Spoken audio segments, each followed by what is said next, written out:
Understanding Lovelorn, a dive into heartfelt emotions. Hello everyone.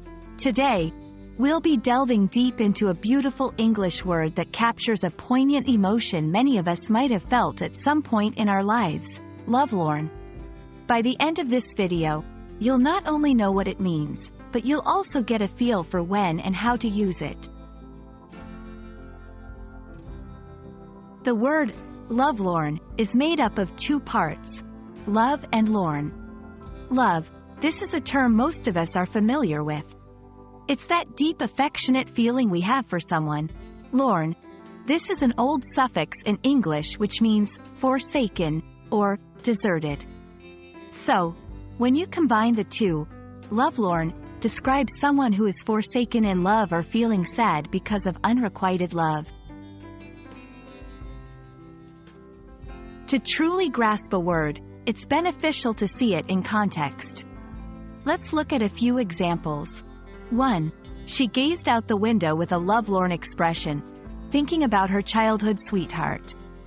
2. His songs always had a lovelorn theme, reflecting his own experiences in love.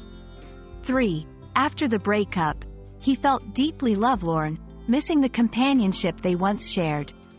From these examples, it's clear that lovelorn is often used to describe someone feeling the pain or longing associated with love that's lost or unreturned. It's always good to know synonyms, other words that carry a similar meaning.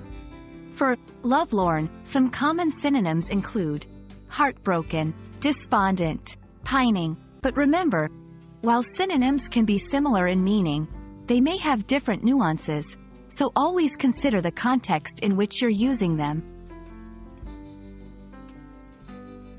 There you have it. Lovelorn is a touching term that beautifully encapsulates the pain and longing one feels when love is not reciprocated or when separated from a beloved. English is rich with such expressive words, and understanding them can help you both in expressing yourself and in empathizing with others.